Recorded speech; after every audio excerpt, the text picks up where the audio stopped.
चलो भाई, D and F block चल रहा था हमारा, है भाई। और डी एंड एफ ब्लॉक में अब तक हमने क्या देख लिया? डी एंड एफ ब्लॉक में कल मैंने आपको इलेक्ट्रॉनिक कॉन्फ़िगरेशन बता दिया था। एटॉमिक साइज के क्या ट्रेंड है वो भी आपको समझा दिया। आयोनाइजेशन एनर्जी के बारे में बता दिया, और इसी से एसोसिएटेड क्या बता दिया मैंने आपको? कलर के बारे में। अरे भाई बता दिया था क्या? अरे बोलो, बता दिया था ना कलर के बारे में। मैग्नेटिक प्रॉपर्टीज के बारे में बता चुका हूं मैं आपको, क्या मैग्नेटिक प्रॉपर्टी का क्या इंपैक्ट होता है, किस तरह से सारी कहानी होती है। बेटा सारी चीजें कल मैंने आपको क्या कर दी भाई? बता दी। कोई दिक्कत वाली बात है? हाँ भाई।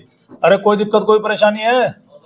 चलिए, आज हम उसी सीरीज में आगे की तरफ चलते हैं, और आज का जो हमारा टॉपिक है भाई वो है ऑक्सीडेशन स्टेट। क्या है भाई टॉपिक हमारा? ऑक्सीडेशन स्टेट है, ठीक है। अब्दुल सुभान ने आज ज्वाइन करा ग्रुप, बहुत बढ़िया।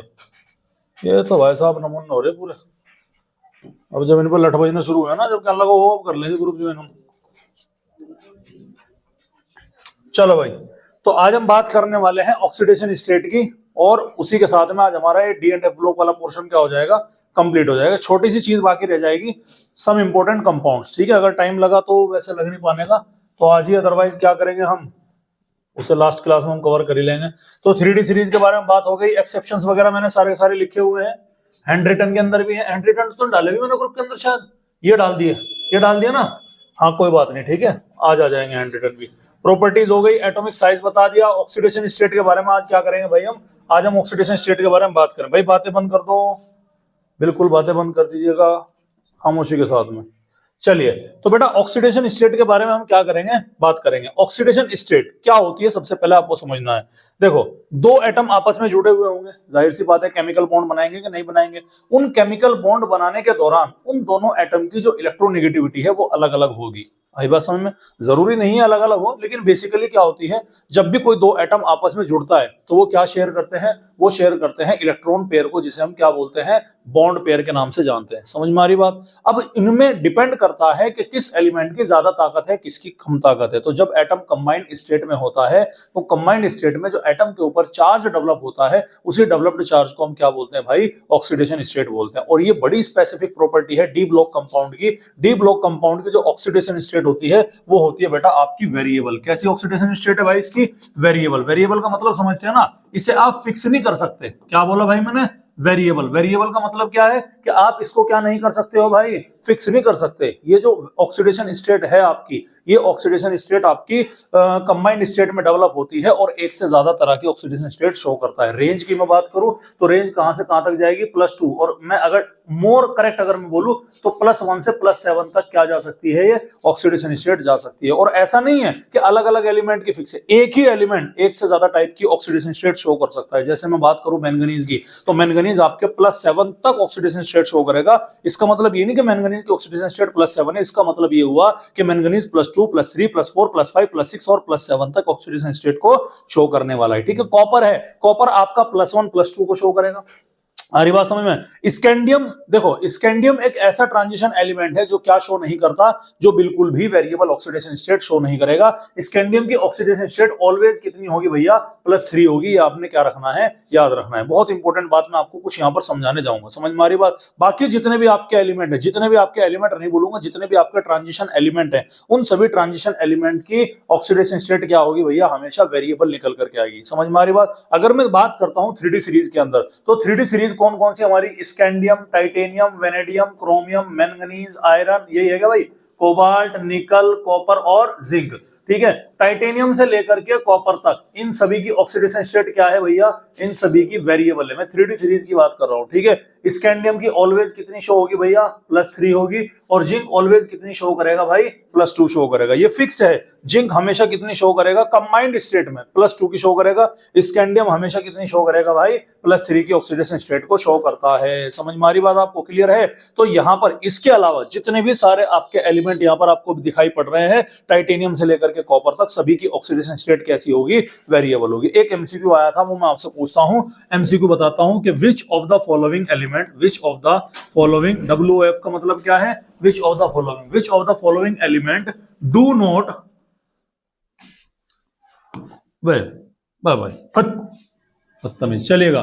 क्वेश्चन क्या है कि which of the following transition element, हाँ भाई इधर ध्यान दीजिएगा, बातें बंद। Which of the following transition element do not show variable oxidation state. क्या क्वेश्चन पूछा भाई मैंने, ध्यान से सुनिएगा। इनमें से ऐसा कौन सा ट्रांजिशन एलिमेंट है जो वेरिएबल ऑक्सीडेशन स्टेट को क्या नहीं करता, शो नहीं करता? तुझे पता किसका है? ये पटी कुर्सी खाली भाई, इधर आ जा। वहां दर्द है भाई, वो मारेगी फिर मुझे भी और तुझे भी। हाँ पंगे ना लिया कर, समझ मारी बात। हाँ जातर तू ठेकेदार है, हम मान गए, लेकिन जहां मास्टर डर रहा वहां तू भी डर। इधर आओ भाई, ठीक है। तो विच of the following transition element do not show variable oxidation state? Option number A क्या मिलेगा आपको? स्कैंडियम। ऑप्शन नंबर बी क्या मिलेगा आपको? मैंगनीज। ऑप्शन नंबर सी क्या मिलेगा? कॉपर। ऑप्शन नंबर डी क्या मिलेगा? जिंक। बताओ इनमें से क्या आंसर लगाओगे? बताओ इनमें से क्या आंसर लगाओगे? More than one option correct हो भी सकते हैं, नहीं भी हो सकते हैं, कुछ भी है। बताओ इनमें से क्या आंसर लगाओगे? वो जो पहले लिखा था दोबारा लिखो, ये याद है वो? मैं दोबारा लिख देता हूँ, चलिए। मैंने बोला scandium, titanium, vanadium, chromium, manganese, iron, cobalt, निकल, कॉपर एंड जिंक। ठीक है, इनमें से ये ऑलवेज क्या शो करेंगे? ये ऑलवेज वेरिएबल शो करेंगे। ठीक है, स्कैंडियम ऑलवेज क्या करेगा भाई? +3। जिंक ऑलवेज क्या करेगा? +2। तो 3D सीरीज के अंदर स्कैंडियम और जिंक को छोड़ करके सभी के सभी क्या शो करेंगे? वेरिएबल ऑक्सीडेशन स्टेट शो करेंगे। समझ में आ रही बात? क्लियर है? चलिए अब मेरा सवाल है, ध्यान से सुनिएगा। मैंने क्या बोला? ये आपके सामने सवाल है 7 करोड़ रुपए का। बताओ इनमें से 7 करोड़ जो कि आपको कभी नहीं मिलेंगे। तुम्हें शक्ल देख के लग रहा है अगर मेरे पास 7 करोड़ होते तो मैं यही रहता है भाई? है भाई? ए और डी दो आवाज आ रही मुझे। डी वाले जो बोल रहे हैं क्या वो कह रहे हैं कि ए भी है या डी है? बस डी है। अच्छा प्योर बी और सी की तरफ है किसी का इशारा? हाथ उठा सकते हैं? नहीं है। अच्छा है, डी है। ए वाले हाथ उठाएंगे, ए वाले जो कह रहे हैं केवल और केवल ए, ओनली ए वाले हाथ उठाएंगे। रीजन पूछूंगा, सोच समझ के हाथ उठाइएगा। ए वाले हाथ उठाइएगा, ओनली ए। 2 बच्चे क्लास के अंदर केवल ऐसे हैं जो ए की तरफ इशारा कर रहे हैं। केवल डी वाले हाथ उठाइएगा, केवल डी वाले जो कह रहे केवल डी है। 1 2 3 4 बच्चे केवल डी वाले हैं। ईशांत ने हाथ उठा रहा था वो ए में, लेकिन उन्होंने एकदम नीचे कर लिया। ठीक है ना? ईशांत भाई बता दे। अच्छा ए और डी वाले हाथ उठाओ बच्चा जो कह रहे कि सर ए और डी दोनों के दोनों हैं, एक ही बच्चा है यहाँ पे क्लास में। हाँ चल भाई बता, तू ही बता, खड़ा हो जा पीछे बैठा। ए क्यों है? डी बोल रहा तन्ने, मोहे बता यार डी क्यों है? तो भाई बैठ जा, सारों को ढक दिया तुमने हैं? हाँ भाई ठेकेदार ने बता दिया आज तो। हाँ तुक्के लगा भले, ठीक है। हाँ भाई डी वाले हाथ उठाए जरा, एक बार फिर रिपीट करेंगे। ए और डी वाला कौन था? ए और डी वाला था तो। हाँ भाई कैसे है बताओ? Very good. डी वाले जो केवल और केवल डी बोल रहे हाथ उठाओ।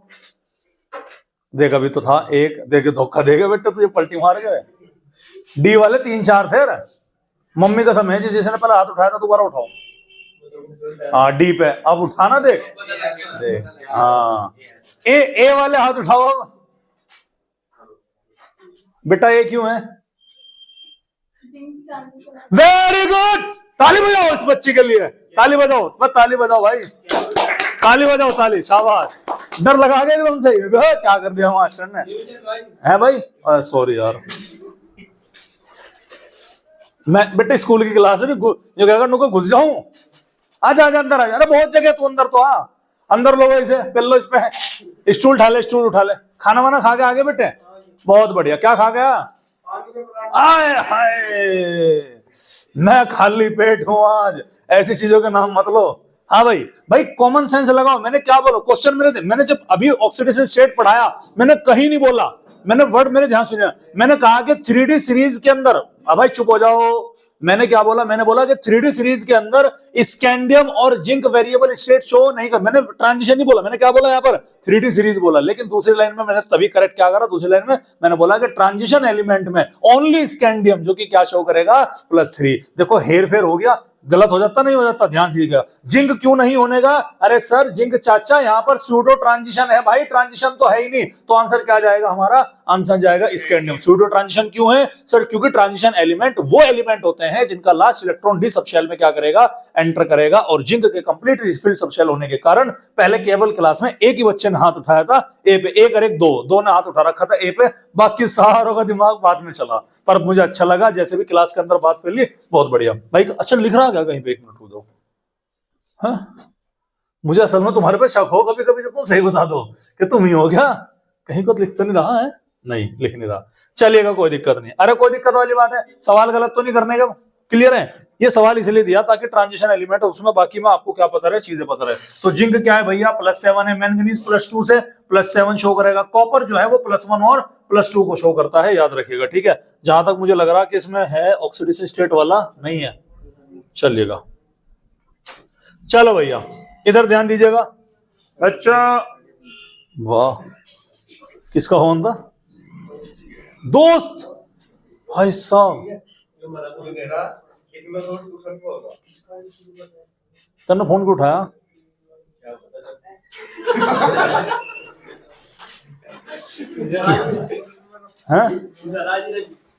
खुराक चारी तुझे तो भाई है, खुराक चारी का नगरा दोस्त है जी, बस उठा लिया मैंने, तो क्या पता क्या जरूरी बात है। हाँ मैन वाली, चल तेरी छुट्टी बना, 4:30 बजे जाएगा यहाँ से। हाँ भाई इधर ध्यान दीजिएगा, सुन लो, कोई दिक्कत वाली बात है, ठीक है। तो मैंगनीज कहां से कहां तक शो करेगा, +7। अब याद रखिएगा जिसके वैलेंस शेल में यूजुअली की बात करो, जिसके वैलेंस शेल में मैंगनीज तक जितने इलेक्ट्रॉन है उसकी मैक्सिमम ऑक्सीडेशन स्टेट वही है। मैं एक बार आपको चार्ट बना देता हूं। मैंने बोला scandium, titanium, vanadium, chromium, manganese, iron, cobalt, निकल, कॉपर और जिंक। इलेक्ट्रॉनिक कॉन्फ़िगरेशन याद है, 3d1 4s2, अरे याद है क्या, 3d2 d3 d5s2 ds1 sorry d5s2 d6 d7 d8 d10 s1 और d10 क्या हो गया, s2। यहाँ पर सब जगह क्या है भैया, सब जगह यहाँ पर s2 है। तो अब ऐसा मत कर देना सर यहाँ पर d और 6 और तो 8 है तो ऑक्सीडेशन स्टेट +8 चली जाएगी। भाई ये मुरमुर साउंड बंद कर दो पीछे के दोनों, क्या बात हो गई, कोई समस्या है क्या? देखिए ये दोनों टोप्पा खड़े हो जाओ, टोप्पा भाई खड़े हो जाइए। हाँ तुम दोनों टोप्पा पीछे को देख रहे हैं, कहने लगा हमारा अलावा भी कोई और है। अब मैं तुम दोनों टोप्पा की बात कर रहा, खड़े हो जाओ, शाबाश। क्या डिस्कशन है? क्या था डाउट? तो तुम पूछ नहीं रहे थे, इतना तो मुझे पता। मम्मी कसम खा के बोल जाओ, मैं नहीं पूछने का क्या पूछ रहे थे, पर तुम मम्मी कसम खा के बोल जाओ कि तुम पढ़ाई के रिलेटेड डिस्कशन चल रहा था क्या, मम्मी कसम खा के, उससे अलग चल रहा था ना। अब बैठ जाओ बस, मैं ये नहीं पूछ सके क्या चल रहा था, लेकिन बस मुझे अपने इस ब्रह्मास्त्र पे बड़ा गर्व है, मुझे फख्र है इस चीज पे, समझ। मम्मी कसम खा के पूछो, चुप बैठ जाओ आराम से बेटे।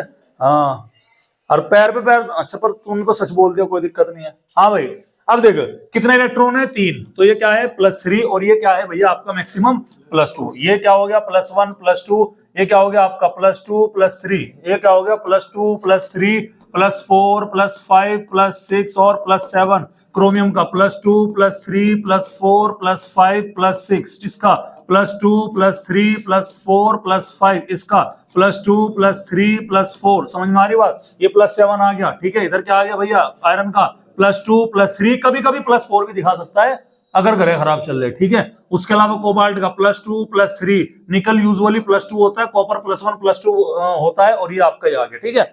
कहीं से कोई क्वेश्चन नहीं पूछने का, बताऊंगा क्वेश्चन कहां से पूछा जाएगा। सबसे पहले क्वेश्चन आ सकता है क्रोमियम की मैक्सिमम ऑक्सीडेशन स्टेट को लेकर, कारण क्या है, इसकी एक्सेप्शनल इलेक्ट्रॉनिक कॉन्फ़िगरेशन है, पहली चीज आपको ध्यान रखना। तो मैक्सिमम क्या है भैया इसकी +6 की। दूसरा क्वेश्चन ऑक्सीडेशन स्टेट से वही आएगा जो मैंने आपको बताया है कि ट्रांजिशन एलिमेंट इनमें से कौन सा ऐसा है जो केवल और केवल वेरिएबल शो करेगा, और पहले ही ऑप्शन में तुम्हें जिंक मिलेगा। पहले ऑप्शन का मतलब क्या है कि स्कैंडियम के साथ साथ आपको क्या मिलेगा, जिंक मिलेगा। अगर आपको क्वेश्चन दे दिया गया है तो क्वेश्चन ध्यान से पढ़िएगा, अगर कहा गया 3D सीरीज में तब स्कैंडियम एंड जिंक जाएगा। आ रही बात समझ में? अगर क्या बोला बेटा 3D सीरीज बोला तब स्कैंडियम और जिंक जाएगा, और अगर वहां पर केवल और केवल ट्रांजिशन एलिमेंट बोला जा रहा है तो बेटा एक ही चीज आंसर जाएगी, और उसका नाम क्या है भाई, उसका नाम वही है जो आप समझ रहे हो, यानी कि स्कैंडियम। उसके अलावा सेकंड क्वेश्चन आपका आता है मैंगनीज का। क्या आता है भैया मैंगनीज का? मैंगनीज की मैक्सिमम ऑक्सीडेशन स्टेट कितनी है भैया, +7 है, कोई दिक्कत वाली बात है। अब जो थर्ड चीज यहां पर आती है बेटा, तीसरा जो क्वेश्चन आता है वो आता है कॉपर से। टोपा भाई दोनों फिर से बात कर रहे हैं मुंह नीचो करके, टोपा भाई ऐसे नहीं करते। हाँ भाई इधर ध्यान दीजिएगा। अच्छा कर रहे थे, नहीं कर रहे थे, बोल रहे थे मुंह नीचो करके। खा मम्मी कसम, पैर पे पैर मोड़ रखा, पैर मोड़ के हटा जब बता। अच्छा बेटे देख, किसने नहीं खाई, तूने खाई थी, मतलब तू सुन रहा था या बोल रहा था हैं? हाँ भाई तुमने क्यों नहीं खाई मम्मी कसम? खा खा अपनी मम्मी कसम। नहीं ऐसा वो मम्मी कसम मैं अभी मुंह नीचो करके बोल नहीं रहा था, नहीं मम्मी कसम मैं मुंह नीचो करके नहीं बोल रहा था, ऐसा कहा ऊपर होकर के बोल रहा था, ये बात सही है। सीधा मुंह होगा फिर भाई, मुंह सीधा होगा या ऊपर को होगा, जरा सा नीचे को नहीं तो थोड़ा बहुत टिल्ट होगा, 30 डिग्री 40 डिग्री कुछ ना कुछ तो बेटे टिल्ट देगी, फिर बात करने लग रहे। यो चीता लगे, यो कहने लगा, यो थारी बिरादरी से अलग चले गए, ठीक है। हाँ, एक बार हम ट्रेन में भी ट्रेवल कर रहे थे ना, अरे सुनो, एक बार ट्रेन में हम ट्रेवल कर रहे थे, तो हमें शेर भाई मिले थे, शेर भाई, सच्चो के शेर भाई की बात कर रहा हूं, वही वाला शेर जो करते हैं। तो बहुत आराम आराम से बोल रहे, बेचारा उतरना था कश्मीर गेट, उतर के उस अगले स्टेशन पे शेर भाई, कोई बात नहीं। तो ये हमारा शेर भाई है, इसका नाम शेर भाई है, ये तो ठेकेदार भाई है अपने। और ठेकेदार यार हमारे सिनाई रह रही थोड़ी सी करती है, कभी ग्राहक कर देंगे जी भाई इधर ध्यान दीजिएगा। अगला क्वेश्चन बेटा कॉपर का है, काफी ज्यादा इंपॉर्टेंट है। कॉपर का क्यों है मैं आपको समझा रहा हूं। देखो कॉपर क्या है, +1, और कॉपर क्या है, +2, ठीक है, दो कॉपर है। अच्छा, कॉपर की इलेक्ट्रॉनिक कॉन्फ़िगरेशन होती है बेटा 3d10 और 4s1। अरे होगी कि नहीं होगी? तो अगर कॉपर +1 है मतलब एक इलेक्ट्रॉन छोड़ा होगा, ध्यान दीजिएगा। तो इलेक्ट्रॉनिक कॉन्फ़िगरेशन क्या जाएगी भाई, 3d10 की जाएगी। अगर कॉपर +2 है तो कितने इलेक्ट्रॉन छोड़े होंगे, 2। एक तो S से निकला होगा, एक कहां से निकला होगा, D, तो क्या होगा आपका 3d9। अरे होगा कि नहीं होगा? अब मेरा पहला सवाल, अगर मैं इसे नॉर्मल ऐसे ही दे रहा हूं कि कॉपर +1 और कॉपर +2 में कौन ज्यादा स्टेबल है, तो क्या आंसर दोगे? देखो भाई दोबारा सवाल सुनो, आपके सामने दो एलिमेंट है, एक ही एलिमेंट की दो अलग अलग फॉर्म है, दोनों की इलेक्ट्रॉनिक कॉन्फ़िगरेशन मैंने सामने लिख दी। ये 3d10 है, वो 3d9 है। अगर आप कहो तो मैं डब्बा बनाकर इसमें 10 इलेक्ट्रॉन भी भर दूंगा, ठीक है, क्योंकि हम मिस्त्री हैं, तो हमने इसमें भर दिया भैया क्या, मसाला, ठीक है, हाँ, रोडी डस्ट, ठीक है, ये वाली कंडीशन है। तो मेरा कहने का मतलब ये है कि अभी आपको क्या दिखाई पड़ रहा, कॉपर +1 ज्यादा स्टेबल है कि कॉपर +2 ज्यादा स्टेबल है?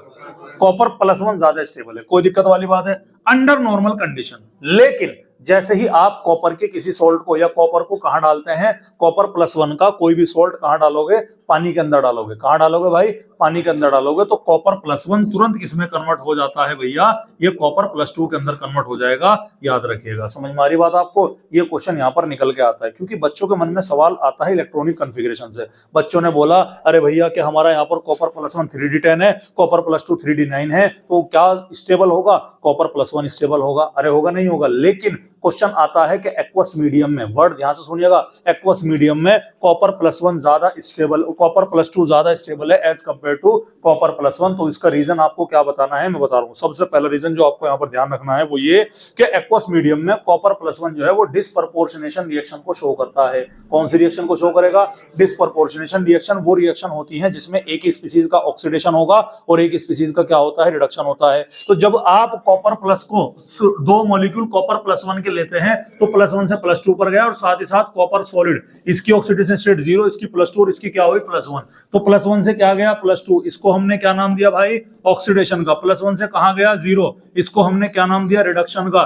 एक ही स्पीसीज का ऑक्सीडेशन है, एक ही स्पीसीज का रिडक्शन है, तो ये को हम क्या बोलेंगे भाई, इसको हम बोलेंगे डिस्प्रपोर्शनेशन रिएक्शन के नाम से जानेंगे। क्या बोलेंगे भाई इसको हम डिस्प्रपोर्शनेशन रिएक्शन के नाम से जानेंगे, जहां पर एक ही स्पीसीज का साइमल्टेनियसली ऑक्सीडेशन हो रहा है और दूसरी का साइमल्टेनियस रिडक्शन। सवाल ऐसा क्यों हो रहा, जवाब है क्योंकि इसके खाज है।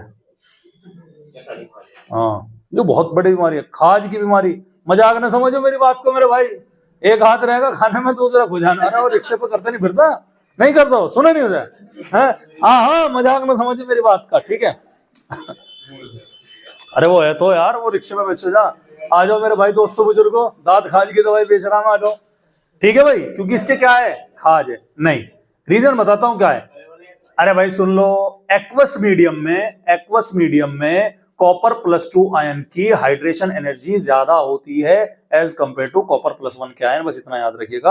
ये क्वेश्चन बड़ा रेयर आएगा तो लिख देना, नहीं आएगा तो कोई बात नहीं। समझ में आ रही बात? रीजन क्या देना कि एक्वस मीडियम में कॉपर +1 ज्यादा स्टेबल नहीं है, मतलब नॉर्मली कॉपर +1 होना चाहिए, लेकिन एक्वस मीडियम में Cu+2 ज्यादा स्टेबल है एज कंपेयर टू कॉपर +1 में। इसका रीजन आपको बताना है। रीजन क्या है? क्योंकि in aqueous medium copper plus undergoes disproportionation reaction due to high hydration energy. समझ में आ रही बात आपको? क्या रीजन दिया मैंने? हैं कि in aqueous medium copper +1 undergoes disproportionation reaction due to high hydration energy. ये इसका क्या है आंसर है, आपको क्या रखनी चीजें याद रखनी है। समझ में आ रही बात? हाइड्रेशन एनर्जी ऐसे समझिएगा, जब भी कोई चीज आप पानी में घोलते हो तो जैसे इलेक्ट्रॉन को निकालने के लिए एनर्जी था, तो पानी में घोलने के दौरान वहां पर कुछ एनर्जी रिलीज होगी, एक्वस सॉल्यूशन बनाने के लिए कुछ एनर्जी रिलीज होती है, उसी एनर्जी को हम क्या बोलते हैं, उसी एनर्जी को हम हाइड्रेशन एनर्जी के नाम से जानते हैं। बोलो भाई, यहां तक कहानी समझ में आएगा?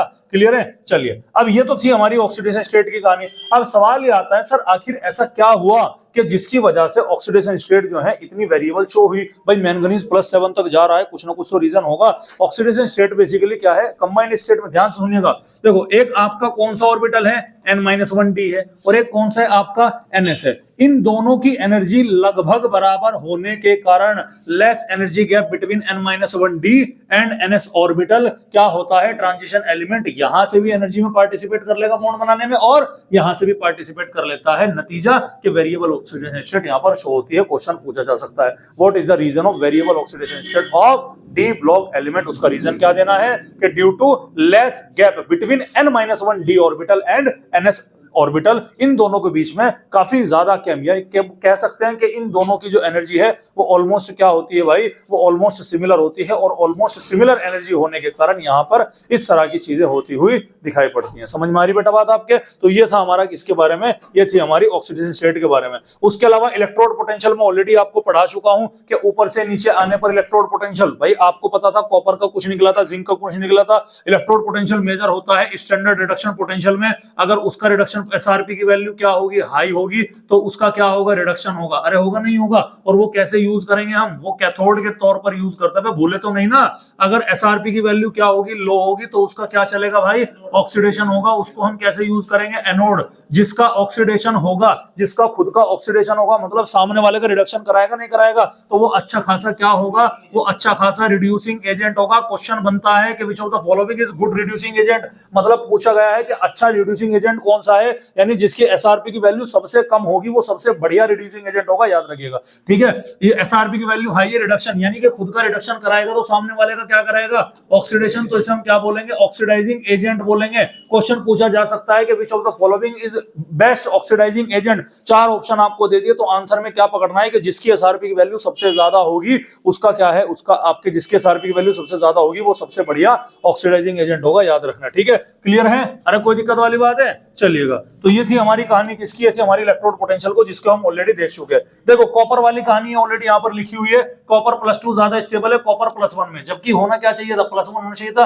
किस मीडियम में, स्टेबल एक्वस मीडियम में। कारण क्या है, हाइड्रेशन एंथैल्पी की वजह से। ठीक है, अनस्टेबल होता है कॉपर +2 जो है वो, सॉरी, जो आपका कॉपर +1 होता है वो अनस्टेबल होता है, रेडली कन्वर्ट हो जाता है कॉपर +2, और कॉपर के अंदर कौन सी रिएक्शन होती है, डिस्पो बोले तो डिस्प्रपोर्शनेशन रिएक्शन होती है। समझ में आ रही बात? तो ये आपको याद रखिएगा। उसके अलावा एक एप्लीकेशन और आता है ऑक्सीडेशन स्टेट का, याद रखिएगा। एप्लीकेशन क्या आता है देखिएगा, Cr+2 दिखाई पड़ रहा है यहाँ पर, हाँ या ना, दिखाई पड़ रहा, और ये क्या है, मैंगनीज +3। क्वेश्चन क्या है, देखो, क्रोमियम का एटॉमिक नंबर 24 यानी कि 3d5 हुआ कि नहीं हुआ, ध्यान से देखिएगा।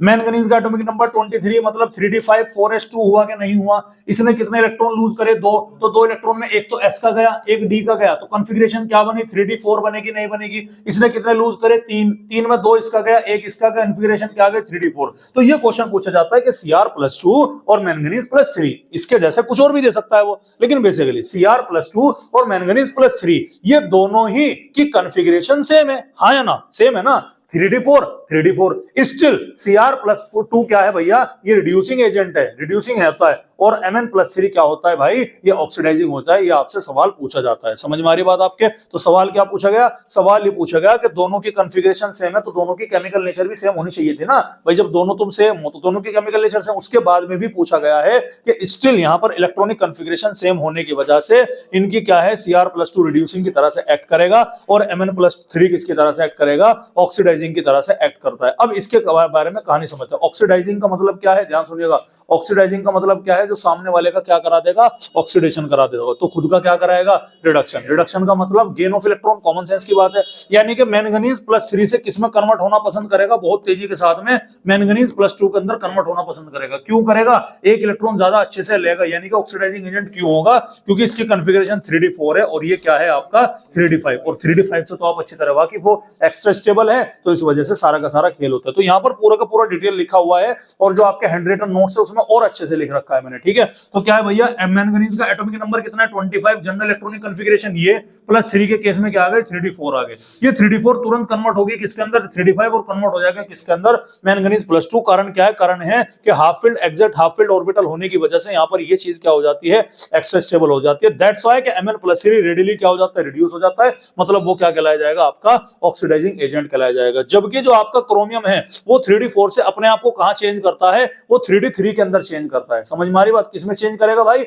वो 3d3 के अंदर चेंज करेगा, और 3d3 भी स्टेबल है। अरे हाँ है ना, 3d3 भी क्या है, स्टेबल है। अब 3d3 ही क्यों, 5 क्यों नहीं किया, तो इसके बहुत सारे मल्टीपल फैक्टर हैं, ये आपकी हायर क्लासेस का कंसर्न है। समझ में आ रही बात, कई सारे इसकी हाई आयनाइजेशन एनर्जी भी यहाँ पर इन्वॉल्व होती है, हाइड्रेशन एनर्जी भी यहाँ पर इन्वॉल्व होती है, एंथैल्पी ऑफ एटोमाइजेशन भी यहाँ पर इन्वॉल्व होती है, बहुत सारे फैक्टर यहाँ पर मौजूद है जो कि आपके सिलेबस से क्या है भाई, बाहर की चीजें हैं। समझ में आ रही बात आपको। अभी पॉइंट क्या है, पॉइंट ये है कि क्रोमियम 3d4 से कहां कन्वर्ट होना पसंद करेगा, 3d3 के अंदर कन्वर्ट होना पसंद करेगा, ठीक है। और वो एक एक ऑर्बिटल में, और उन जो मैं बताऊंगा वो कंडीशन बन जाती है T2G हाफ फील्ड ऑर्बिटल की कंडीशन बन जाती है। अभी T2G EG ऑर्बिटल तुम्हारी समझ से बाहर है, लेकिन फिर भी मैं आपको हिंट दे देता हूं। देखो डी ब्लॉक कितने ऑर्बिटल है भैया, डी ब्लॉक में 5, हाँ है ना, ठीक है। जब भी ये किसी एटम से जाकर जुड़ने की कोशिश करेगा तो इनकी एनर्जी बढ़ती है, डी ब्लॉक के जो डी ऑर्बिटल की एनर्जी क्या होती है, बढ़ती है, और ज्यादा एनर्जी बढ़ने के चक्कर में ये दोनों के दोनों डी ऑर्बिटल 2 पार्ट में टूट जाते हैं। समझ में आ रही बात, 3 पार्ट में एक ऑर्बिटल टूटेंगे, 2 का जोड़ा एक रहेगा, तो जो 3 का जोड़ा रहेगा ना, उन ऑर्बिटल को हम क्या बोलेंगे, T2G, तो जो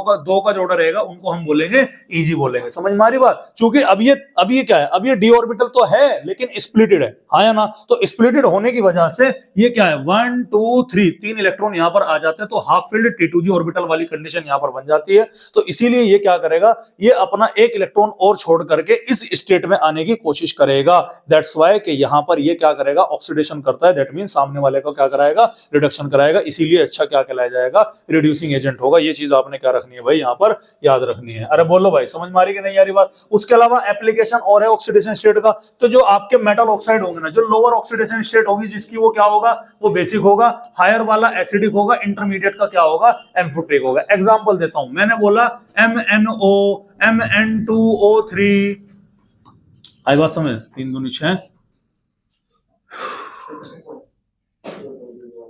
-6 +3, ठीक है। हाँ भाई, क्या है भैया, MnO, Mn2O3, MnO2 और Mn, ये क्या आ गया तुम्हारा, ये MnKMnO4, MnO4 माइनस, ठीक है। इसे हम बोलेंगे, अबे 3 दूनी 6 और +1 2 3, ये 3 आ गया, ये +2 हो गया, ये +3 हो गया, ये क्या हो गया आपका +4 हो गया, ठीक है भाई। अरे मिट जाएगा यहां से, +2 +3 +4, ये Mn2O7, 7 दूनी 14, ये हो गया +7, ठीक है भाई। इधर, हाँ भाई इधर ध्यान दीजिएगा। तो ऑक्सीडेशन स्टेट ये हो गई, आ रही बात समझ। अब ये जो लोअर वाली है ये क्या है, ये हायर वाली है। लोअर वाली कैसा होगा, ऑक्साइड बेसिक, हायर वाला कैसा होगा भाई, एसिडिक, और इन बिटवीन ये दोनों के दोनों बीच के क्या होंगे भाई, एम्फोटेरिक। एम्फोटेरिक का मतलब समझते हैं, जो एसिड और बेस दोनों की तरह से एक्ट कर सकते हैं, उसे हम क्या बोलेंगे भाई, उसे हम बोलेंगे एम्फोटेरिक बोलेंगे, ठीक है। तो ये मेटल ऑक्साइड की बात होगी। मेटल हैलाइड क्या है, कि जो आपके लोअर ऑक्सीडेशन स्टेट वाला मेटल हैलाइड होगा वो क्या होगा, आयोनिक होगा। हायर ऑक्सीडेशन स्टेट वाला कोवेलेंट होगा। ज्यादातर फ्लोराइड, जितने भी आपके फ्लोराइड हैं डी ब्लॉक के साथ में, सभी के सभी क्या होते हैं, आपके आयोनिक होते हैं। और जो आपके क्लोराइड और ब्रोमाइड होते हैं ज्यादातर वो क्या होंगे आपके, वो कोवेलेंट होंगे। एक और चीज याद रखिएगा कि मैक्सिमम ऑक्सीडेशन स्टेट केवल और केवल हाई इलेक्ट्रोनेगेटिव एलिमेंट के साथ में ही शो करेगा। यानी मैंगनीज ऐसा नहीं है किसी भी एलिमेंट के साथ में चलते फिरते के साथ में +7 का ऑक्सीडेशन स्टेट दिखा देगा। वो दिखाएगा कब, जब उसके साथ में ऑक्सीजन जुड़ा रहेगा। वो दिखाएगा कब, जब उसके साथ में फ्लोरीन जुड़ा रहेगा। समझ में आ रही कि नहीं आ रही बात आपको। हालांकि मैंगनीज के साथ में 7 फ्लोरीन जुड़ पाना इज क्वाइट इम्पॉसिबल, वो नहीं जुड़ पाते हैं क्योंकि फ्लोरीन बड़ा खतरनाक एलिमेंट है, बहुत मारता है मैंगनीज को, लाफा खींच खींच के देता है, ठीक है भैया। तो ये क्या आ गया हमारा, मेटल हैलाइड आ गया। मैग्नेटिक मोमेंट के बारे में बता दिया था कल, कलर्ड आयन क्या होता है बता दिया था। अच्छा, इनका साइज छोटा होने की वजह से इनको हम कैटलिस्ट के तौर पर या इंटरस्टिशियल कंपाउंड के तौर पर भी क्या करते हैं, यूज करते हैं। इंटरस्टिशियल कंपाउंड में समझता हूं, बताता हूं दिखाऊं आपको क्या हो। देखो आपने कभी किसी ग्लास की पैकिंग हुई भी देखी है, आप ऑनलाइन कोई चीज ऑर्डर करते हो, ग्लास की चीज होती है, कोई मार्केट से लेकर के आते हो, तो आपने देखा होगा आपने ग्लास के चारों तरफ थर्मोकोल या कुछ ही चीज की फिलिंग करते हैं ताकि वो चीज मजबूत हो जाए, ना टूटे। तो ये क्या करते हैं, डी ब्लॉक के एलिमेंट के सरफेस जो इनका वॉल्यूम होता है ना, जो साइज होता है, वो एस और पी ब्लॉक के जो अंदर मेटल्स पाए जाते हैं उनकी तुलना में काफी छोटा होता है, जिसकी वजह से जब कोई भी दूसरा एलिमेंट का यहाँ पर क्रिस्टल लैटिस होता है उसके बीच में इनको फिल करके उस कंपाउंड की हार्डनेस और उस कंपाउंड की डेंसिटी को बढ़ा दिया जाता है। और ऐसे कंपाउंड को क्या बोलते हैं, इंटरस्टिशियल कंपाउंड। इंटरस्टिशियल का मतलब क्या है, देखो एटम है ना, ध्यान दीजिएगा, देखो एटम है ना, 1 2 3 4, अब बीच में खाली जगह है ना, तो इस खाली जगह पर कोई डी ब्लॉक का एटम क्या कर दिया, फिट कर दिया। नतीजा क्या हुआ कि एटम, वो मेटल जो था वो हार्ड हो गया, उसकी हार्डनेस बढ़ जाती है और उसकी स्ट्रेंथ वहां पर डेंसिटी वगैरह बढ़ जाती है, तो कैटलिस्ट की तरह पर यूज किया जाता है। एलॉय फॉर्मेशन बड़ी आसानी से पॉसिबल है और इंटरस्टिशियल कंपाउंड यहां पर बना लेता है। एक और क्वेश्चन यहां से पूछा जाता है कि ऐसी प्रॉपर्टी जो किसी और के अंदर मेटल के अंदर देखने नहीं मिलती, वो क्या है, डी ब्लॉक जो है वो आपके कॉम्प्लेक्स कंपाउंड बना सकते हैं। कारण क्या है, साइज छोटा है इनका, ज्यादा बड़ा साइज नहीं, छोटा साइज है, ऑक्सीडेशन स्टेट बहुत हाई होती है और वैकेंट डी ऑर्बिटल इनके पास में हर वक्त मौजूद रहेंगे। अब आप बोलोगे सर जिंक में तो वैकेंट डी ऑर्बिटल है नहीं, है क्या है, मैं बताता हूं क्या है। जिंक के इलेक्ट्रॉनिक कॉन्फ़िगरेशन क्या है, 3d10 की है ना, और क्या है 4s2 की है। बेटा अगर 4s है तो वहां पर 4p भी मौजूद है और 4d भी मौजूद है और 4f भी मौजूद है। 4f भरा ही तो छठे पीरियड में गया ना जाके, समझ रहे नहीं समझ रहे।